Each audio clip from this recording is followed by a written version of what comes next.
estrategia de atención primaria, siendo que está muy bien definida desde Alma Ata, pero no le quieren parar bolas porque siempre se dice que la atención primaria, de la manera como fue planteada, fue revolucionaria y que pues eso le mueve el piso a muchos gobiernos.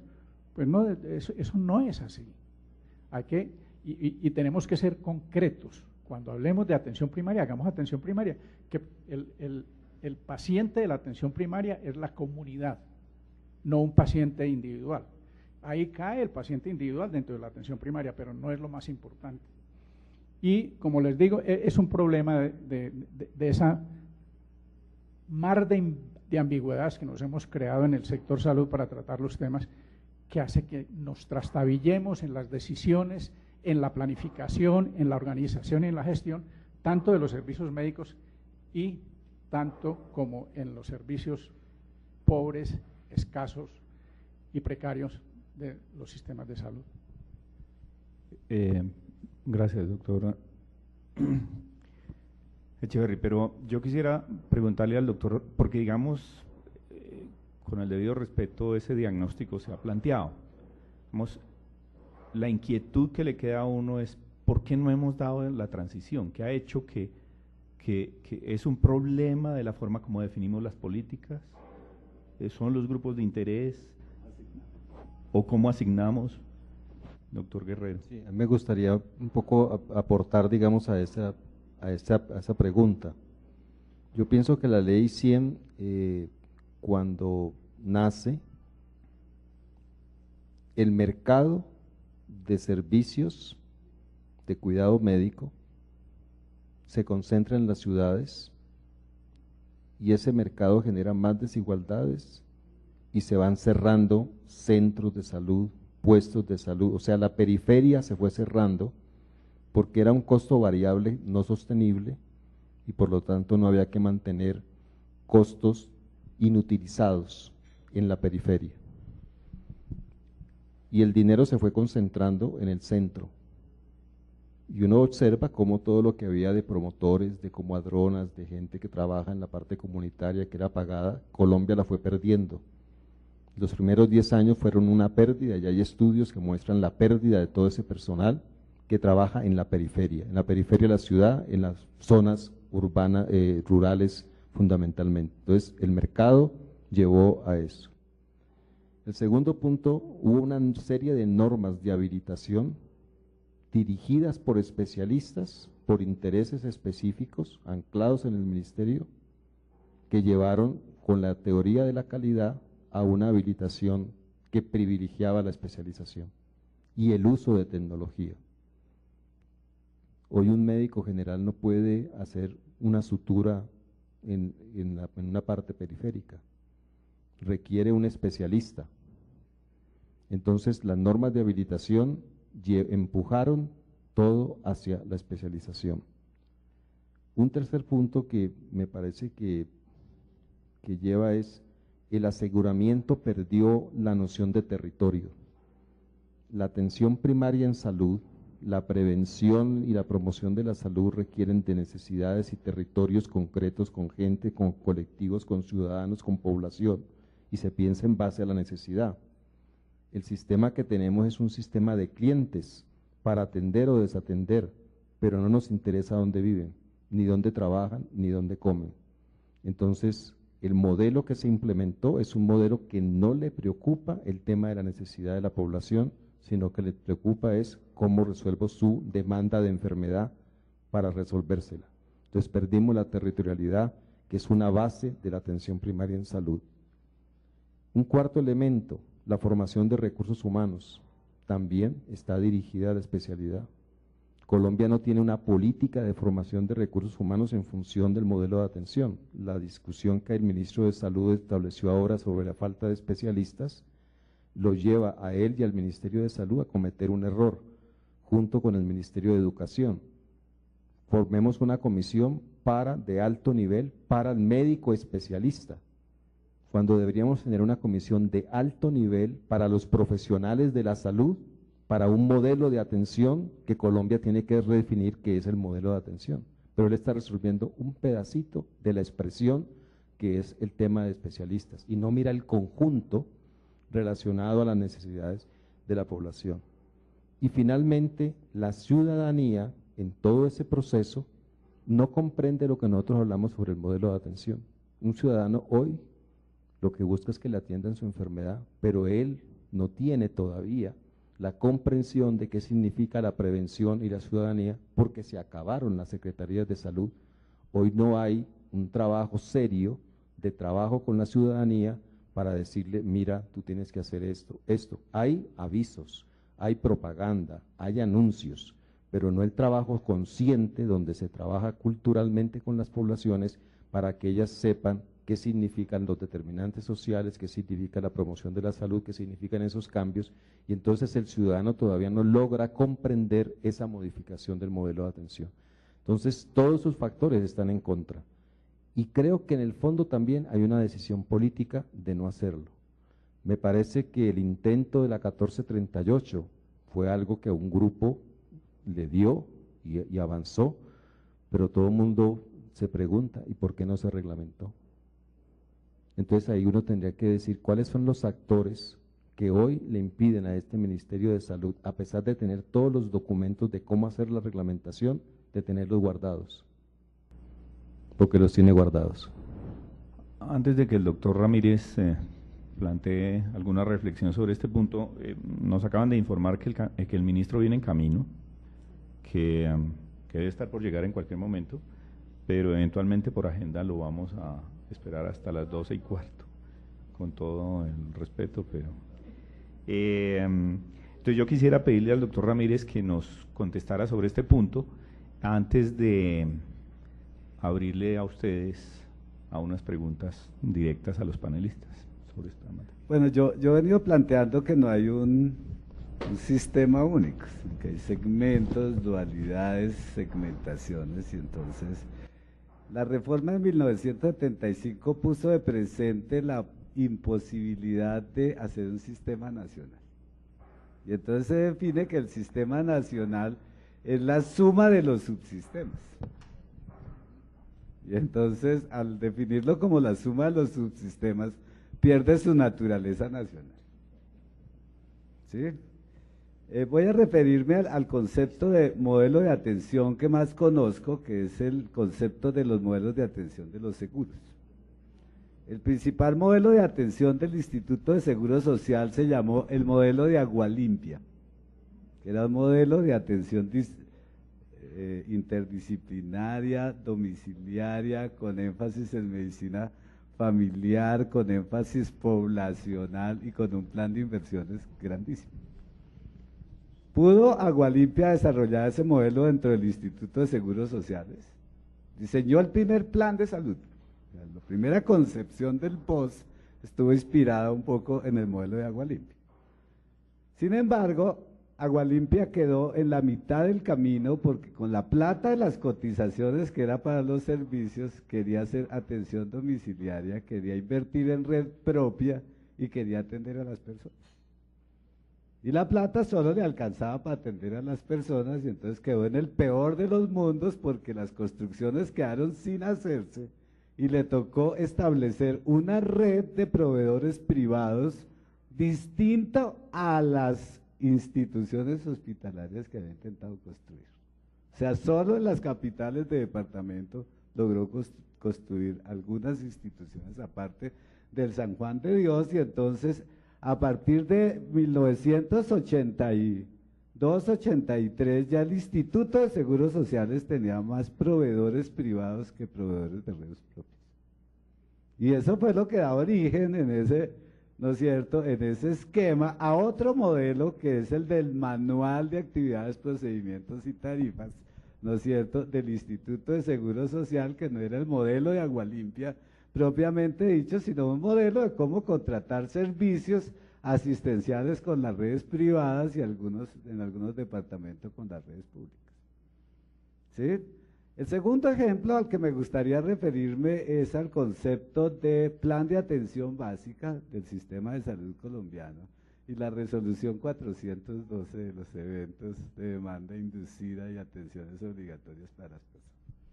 En primer lugar, el plan de atención básica toma la misma unidad de análisis del POS, que es el individuo y el riesgo, ¿sí? Cuando era parte de un capítulo distinto de la Ley 100 que llamaba Servicios Sociales Complementarios. Y en ese sentido, el plan lo que hizo fue encontrar unas medidas de promoción y prevención que posteriormente se incorporaron como obligaciones en el POS. Entonces la resolución lo que dice es, claro, no necesitamos un plan de actividades colectivas y de actividades individuales de promoción y prevención, sino necesitamos una política que haga obligatorio incluir estas metas en el POS. Y entonces su financiación quedó referida a lo que pudiera estar contra la unidad de pago por capitación, y los sujetos de cumplimiento de las metas fueron en principio las EPS del contributivo y muy al final las EPS del régimen subsidiado, con logros que si uno los juzga por las coberturas y los resultados fueron muy bajos, porque efectivamente el POS estaba hecho para cubrir riesgos de enfermedad en el sentido estricto y no para cubrir riesgos sociales, digamos, sistémicos o riesgos un poco más interrelacionados entre riesgos de un individuo y el otro individuo. El resultado al final es el mismo, y es que en la ley 1122 la especulación ideológica fue incluir un artículo que le diera viabilidad a la ley 1122, y el artículo era el plan de salud pública. Ustedes están hablando de la 1438 de atención primaria. Claro, pero uno puede incluir muchos planes. El problema de incluirlos sin plata es que nunca se pueden hacer. Entonces, como resultado, el plan queda, ¿no es cierto?, establecido como una obligación de la ley, y el Estado incumple las obligaciones de la ley porque no es consistente entre su responsabilidad política y la naturaleza de los recursos. Entonces se trata de hacer un plan con 0 pesos. Ustedes vieron en los datos que presenté que del total de los recursos comparados con la UPC del régimen contributivo, los recursos de salud pública no suben más del 5%. Entonces los congresistas además utilizan siempre un artículo para negociar con el Estado, ¿no es cierto?, algo que le dé viabilidad política a cada reforma, y en la 1122 la viabilidad se llamó el plan de salud pública. Era en términos económicos, en términos financieros, 0 pesos incrementales para desarrollar la salud pública. Luego, el plan estaba condenado al fracaso. Viene después la ley 1438. La ley 1438 entonces ya no es la salud pública, sino la atención primaria en salud. Pero la atención primaria en salud va a ser una suerte que se financia con la unidad de pago por capitación y con algunos recursos de la población pobre no afiliada, que está, ¿no es cierto?, siendo usada para sostener la capacidad de los hospitales en su funcionamiento corriente, y no está haciendo atención primaria. Luego, quitarle la plata que ya está siendo usada a la UPC o a los hospitales públicos para transferirla a atención primaria es una misión imposible. Y entonces ahí opera el concepto de que quien se ha apropiado de un recurso no lo va a soltar a fuerza de una reglamentación etérea sin poder de fuerza sobre la apropiación de los recursos. Y en este sentido yo lo que creo es que no tenemos ningún modelo de atención. O sea, ni en 1975, ni en 1977 con el modelo de Agua Limpia, ni en el 93, sino que hemos tenido muchas formas de atender los servicios individuales de salud de los indígenas. Y al final lo que hemos visto es que el modelo del seguro es un seguro que le da preeminencia a la protección financiera de los hogares. Esa preeminencia de la protección financiera de los hogares por encima de las otras preeminencias de los resultados en salud de las personas es lo que yo he denominado en la exposición el seguro de reembolso, que la función principal y dominante de un seguro de reembolso es la protección financiera. Entonces el individuo pagaba y tenía una caja que le reembolsaba, independientemente de quién se relacionaba con el prestador. Entonces nosotros hemos caído en una situación en donde fundamentalmente estamos tratando de reponerle al individuo a través de un seguro la financiación de los recursos financiados, ¿no es cierto?, y prestados por los hospitales y las clínicas privadas. ¿Qué es lo que ha sucedido con el modelo colombiano? Es que en la medida en que hay un fondo público que reembolsa, fomenta las alianzas comerciales y las integraciones entre aseguradores y prestadores. Y entonces hay una unidad de intereses para acabar el fondo público y entonces en esas alianzas se permite la facturación sin ningún tipo de auditoría y los pagos oportunos, y quienes están por fuera de la red generan deudas y pagos inoportunos dentro del sistema. Entonces se va reconfigurando el sistema hacia un sistema que en última le reembolsa todos los gastos. Y al reembolsarle todos los gastos, pues no hay ningún incentivo hacia controlar los costos o hacia lograr otros resultados en salud que estén asociados, por ejemplo, a aumentar la esperanza de vida o los años ajustados por calidad de vida o cosas así por el estilo. Muchas gracias. Ministro, bienvenido. Por favor, ministro. Yo quisiera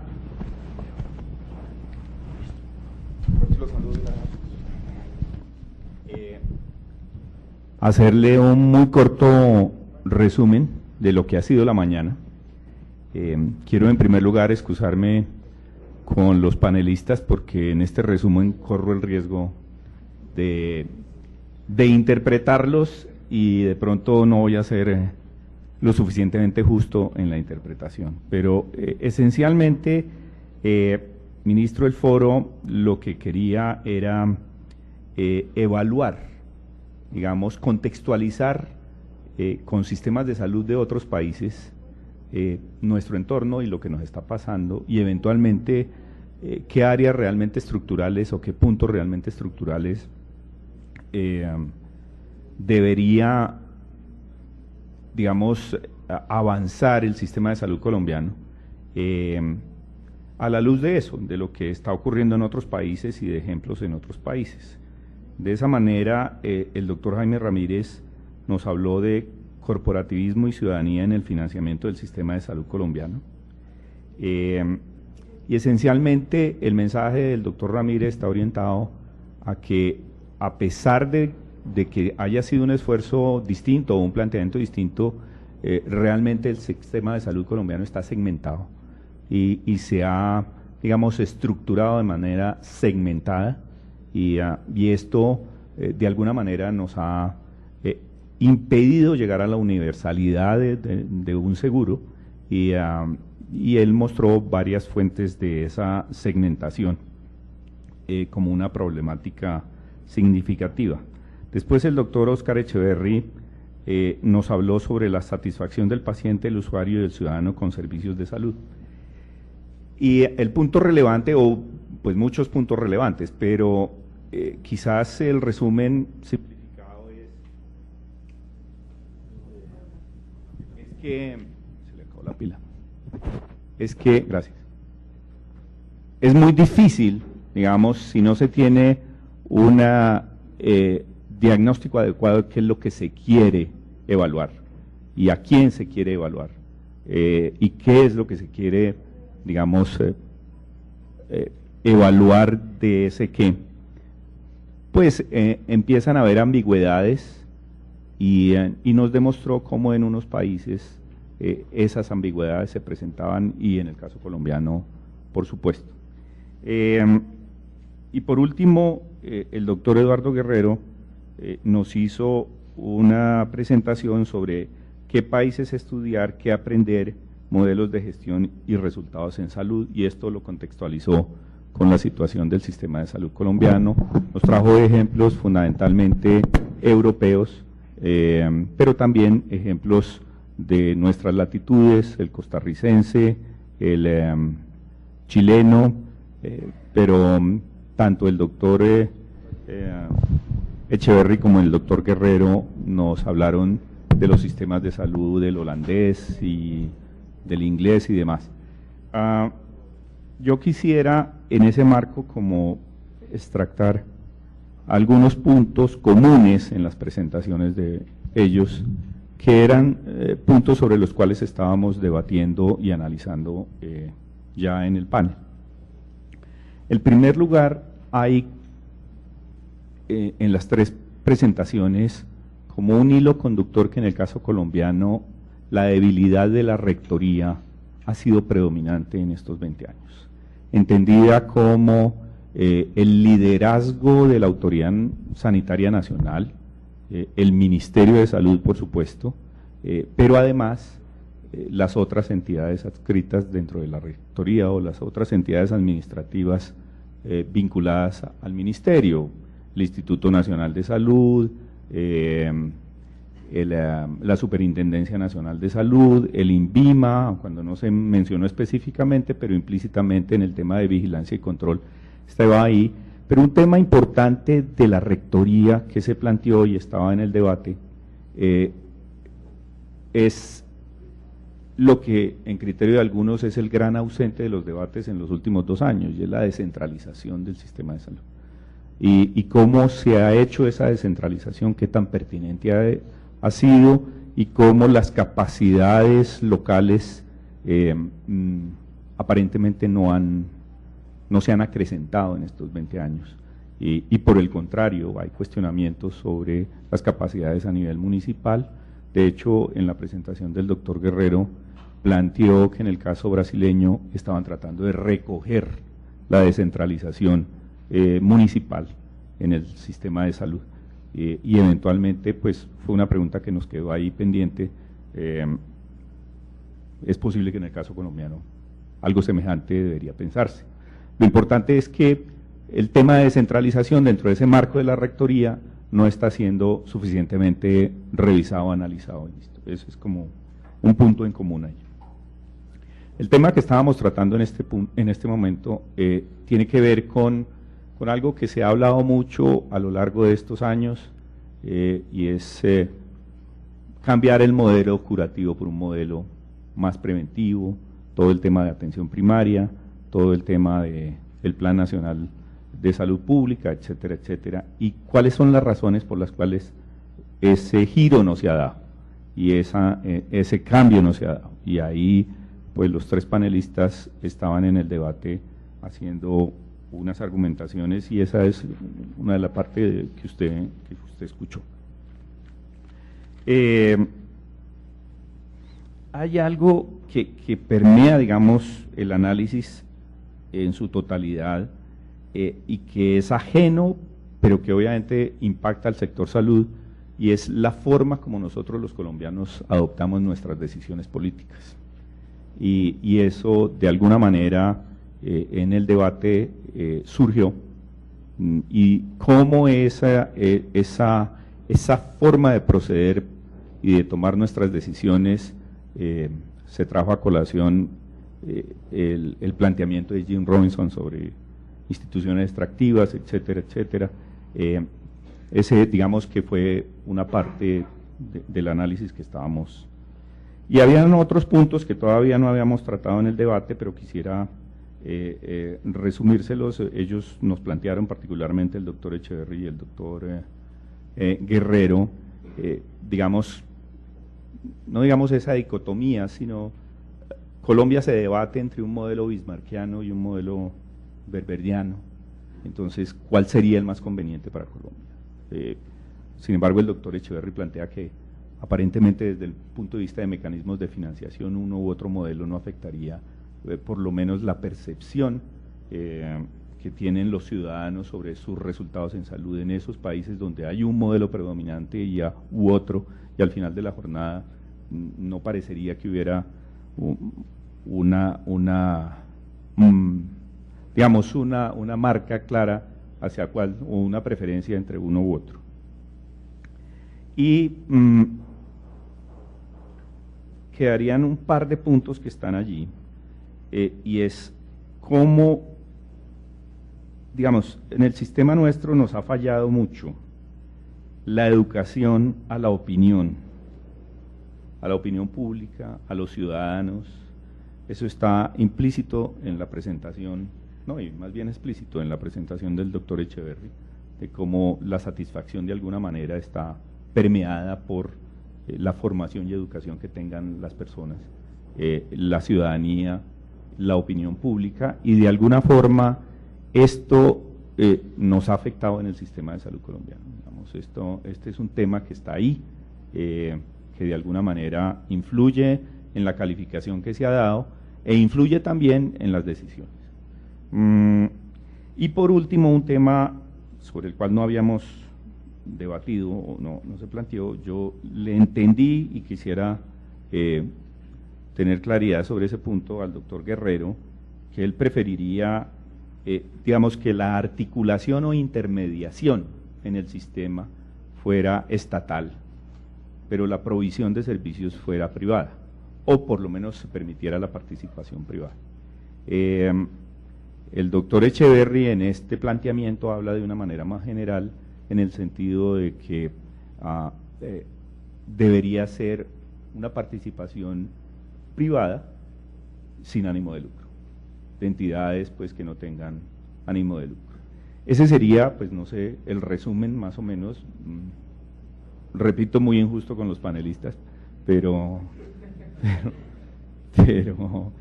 y entonces le cederíamos la palabra al ministro.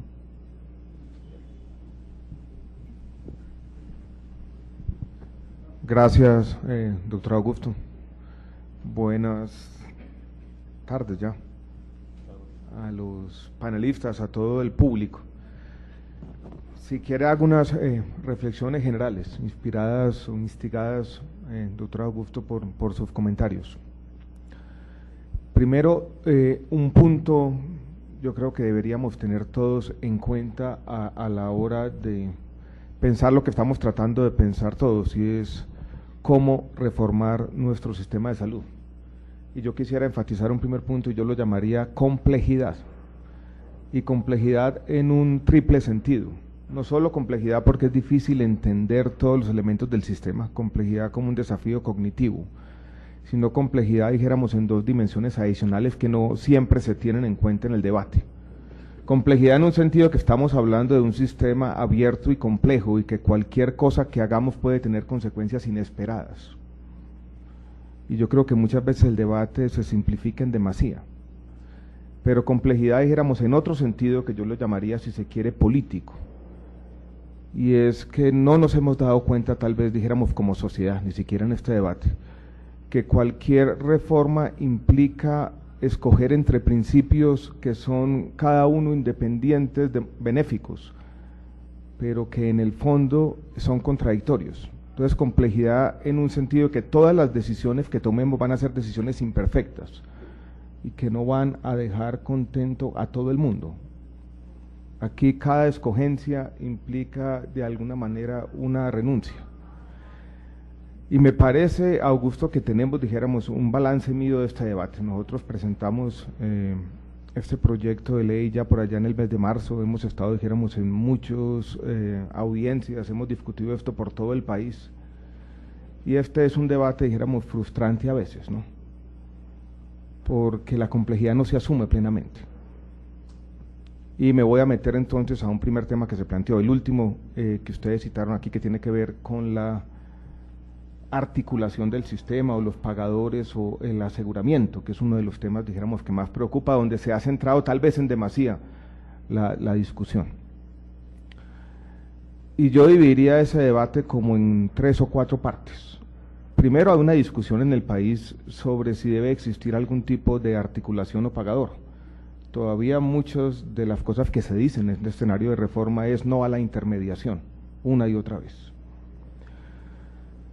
Sobre eso yo quisiera, dijéramos, llamar primero la atención. Colombia, con un gasto de bolsillo tan bajo del 20% del gasto total en salud, va a tener unos fondos públicos y va a tener que conectar esos fondos públicos con los prestadores de alguna manera. Yo creo que pensar en un sistema sin ningún tipo de articulación es casi imposible, pero se sigue diciendo todas las veces no articulación. Cuando uno convence entonces que tiene que existir algún tipo de articulación, surgen 3 debates que aquí están expuestos. Uno es si debe ser pública plenamente, como lo propone el doctor Eduardo. Yo no tendría, dijéramos, ninguna respuesta ideológica en ese sentido. Yo creo que en el fondo me parece que siendo pública es más fácil legitimarla ante la sociedad. Pero en ese contexto de economía política, doctor Augusto, que usted menciona, haciendo alusión a Jim Robinson, una pregunta que yo le quisiera plantear al doctor Eduardo es: ¿cómo justificar esa preferencia por lo público, dada la experiencia que tenemos en nuestro país en los últimos 20 años, con las EPS públicas, con las primeras EPS transitorias? Usted recordará el caso de Risaralda, con Cali Salud, con Selva Salud, con Salud Cóndor y hoy en día con Caprecom. ¿Cómo, por ejemplo, hacer consistente este tema de que tienen que ser públicas con la crítica que se nos ha hecho en la misma reforma cuando decimos, por ejemplo, que en la prestación o los prestadores deberían estar en cabeza de las entidades territoriales y queremos de alguna manera reversar un poco la doble descentralización, y dado que las contingencias fiscales están en cabeza del departamento o están en cabeza del municipio, le tenemos que dar, dijéramos, algún poder al mandatario territorial para que nombre los gerentes de los hospitales. Cuando se hace esa propuesta, hay una gran desconfianza por lo público, por la democracia local como protagonista del cambio social en las regiones, pero al mismo tiempo se proponen EPS públicas o articuladores o gestores o pagadores o aseguradores públicos, y ahí de alguna manera no se tiene en cuenta esa economía política tan compleja. Y sobre lo que sean, si no de ánimo de lucro o no de ánimo de lucro, yo creo que la pregunta es la misma de siempre. Esa es una pregunta sobre la naturaleza jurídica, pero si uno ve el comportamiento de los articuladores sino con ánimo de lucro, es exactamente lo mismo. Uno podría escribir el artículo y cada uno se comporta como si estuviera maximizando utilidades. Todos nos metemos, dijéramos, en un debate conceptual que de alguna manera está soslayando el tema principal, y es que su comportamiento no depende muchas veces de la naturaleza jurídica. Saludcop era sin ánimo de lucro, para decirlo de manera un poco más gráfica y, si se quiere, excesivamente simplificada.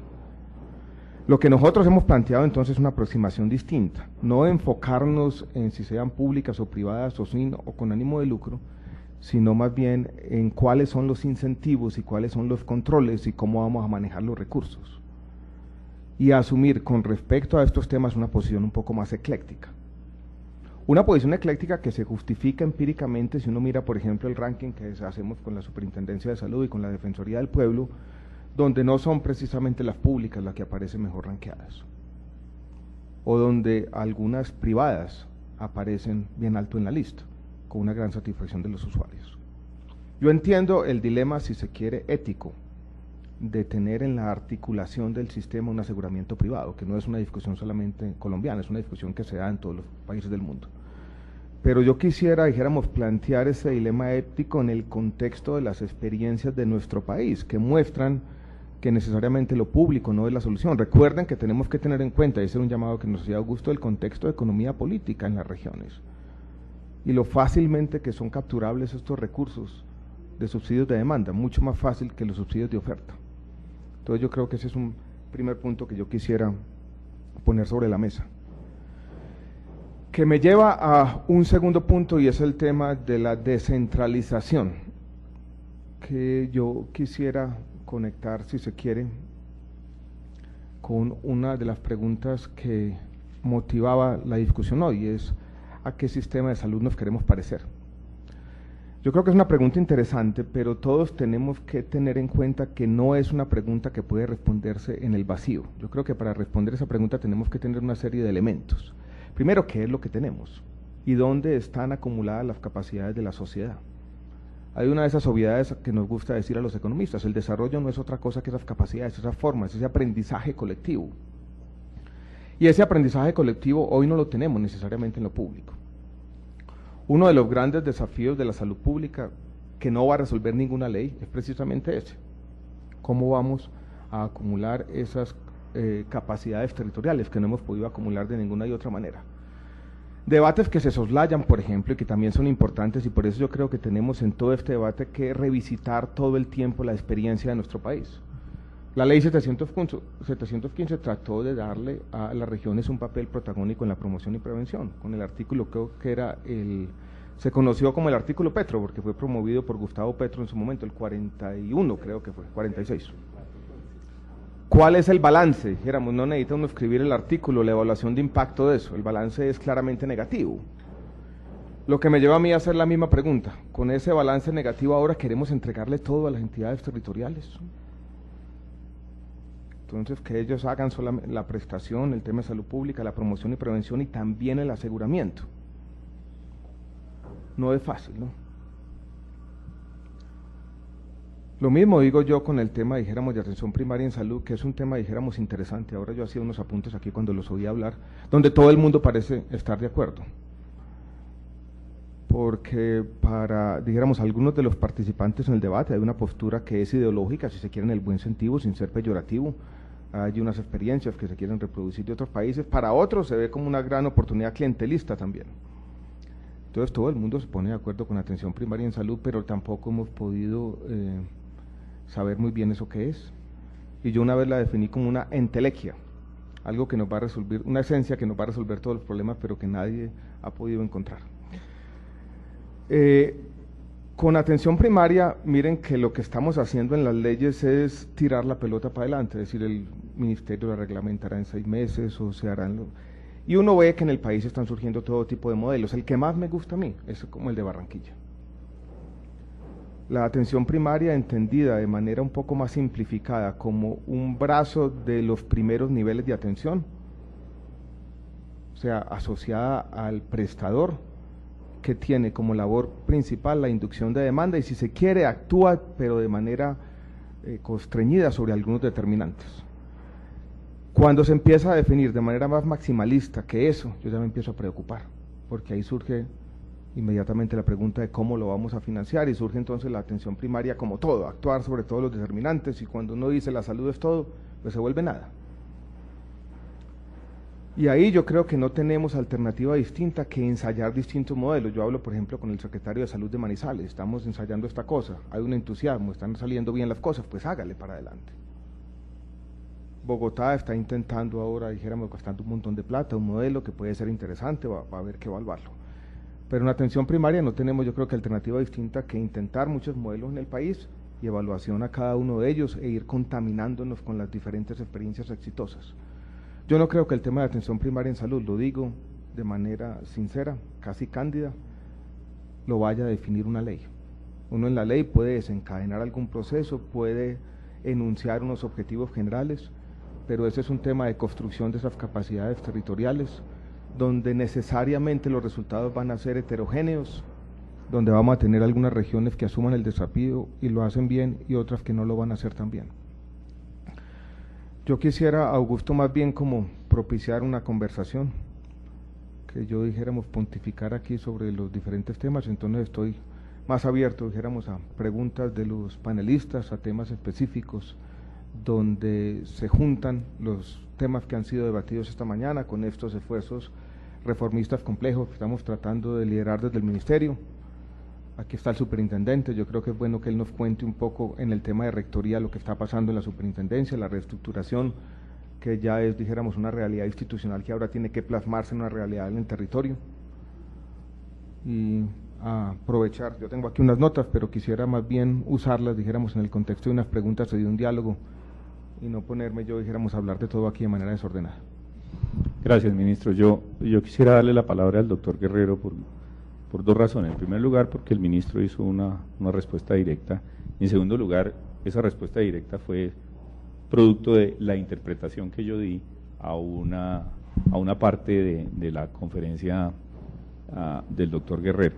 Antes de darle la palabra al doctor Morales, como quiera que otro de los temas que en rectoría se ha mencionado en el día de hoy bastante es la falta de independencia de la Superintendencia Nacional de la Salud a lo largo de estos años, entre otros elementos de la rectoría. Entonces, doctor Guerrero. Sí, muchas gracias. Gracias, ministro, por estar con nosotros y escucharnos.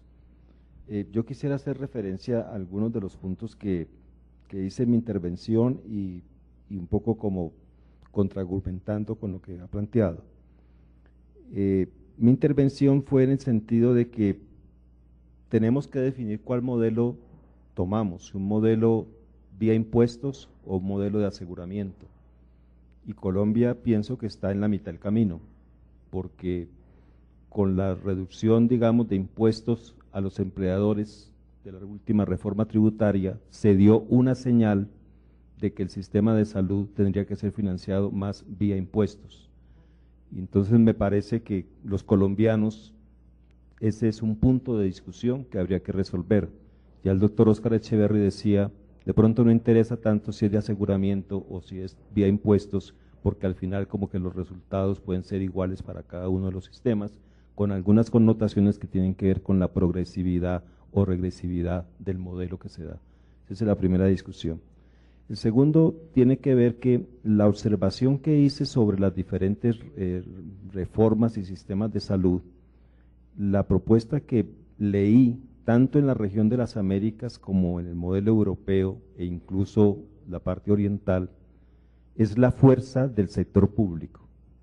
No en el sentido de que todo tiene que ser público, sino más Estado, más fuerza, más regulación, más intervención, porque la experiencia que Colombia nos ha mostrado en los últimos 20 años, y yo lo he escuchado también en algunos momentos de sus intervenciones, es de que aquí faltó Estado, faltó regulación, faltó conducción, y por eso ocurrieron muchísimos desvíos que, digamos, pusieron en una debacle el sistema. Entonces la lectura es más Estado, más público desde el punto de vista de regulación. El segundo es más descentralización. Más descentralización implica basarse en las capacidades territoriales para poder trabajar. Yo pienso, ministro, que usted tiene razón. Colombia perdió capacidades territoriales en materia de salud. Los últimos 20 años llevaron a que las secretarías de salud, tanto departamentales y municipales, digamos la mayoría, para no incluirlas a todas, pero la mayoría perdieron capacidades. Usted conoce el caso de la EPS mixta de Antioquia. La Secretaría de Salud dice, yo no tengo capacidades para administrar eso. Tengo que buscar un tercero que lo haga. En ese caso lo hace Confama, junto con la otra mezcla, digamos, pública. Entonces incluso hay un reconocimiento de esa pérdida de capacidad. Estoy de acuerdo que uno no podría aventurarse a lanzar todo allá, a ese vacío que hay allí en la parte descentralizada, pero sí nos podríamos poner de acuerdo de que si es necesario que el Estado sea fuerte, tenga su representación fuerte en la descentralización, y tendríamos que tener una propuesta de mediano plazo de que se construyan esas capacidades para recuperar lo que hemos perdido, pero no en el sentido de regresar al pasado, sino de quizás avanzar hacia el futuro en una nueva dinámica, pero con una descentralización donde los territorios asumen responsabilidades que no todas deben estar centralizadas. Podríamos mirar ese mediano plazo. Yo no concibo, por ejemplo, tener secretarías donde se hacen procesos de contratación en salud pública que funcionan solamente entre julio y diciembre, y tenemos salud pública en vacaciones con múltiples contratos y no tenemos capacidades institucionales para hacer una salud pública en una forma diferente por múltiples normas administrativas que han impedido eso, y la experiencia internacional nos muestra de que los países no contratan por 6 meses, por 3 meses, por 4 meses, sino contratan por resultados a mediano plazo, contratan a 3 años. O sea, tienen una perspectiva de mediano plazo en la cuestión de resultados.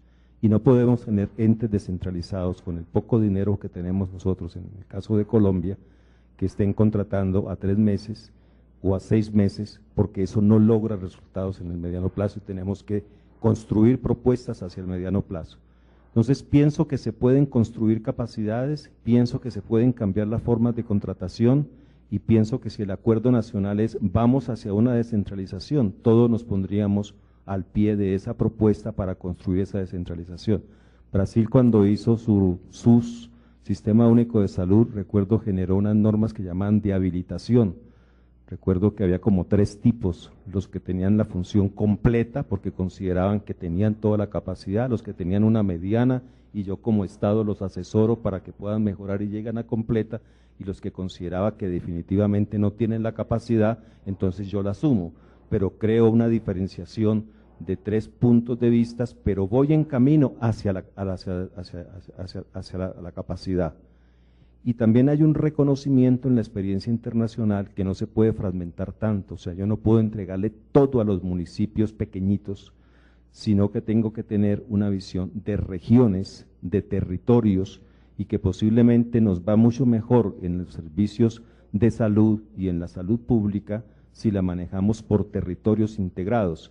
Sé que ahí hay una complejidad de la múltiple fragmentación que tenemos tanto de las ESES o empresas sociales del Estado, los hospitales públicos, y pocos entes privados en esos territorios por fuera, porque los entes privados están solo en las grandes ciudades principalmente.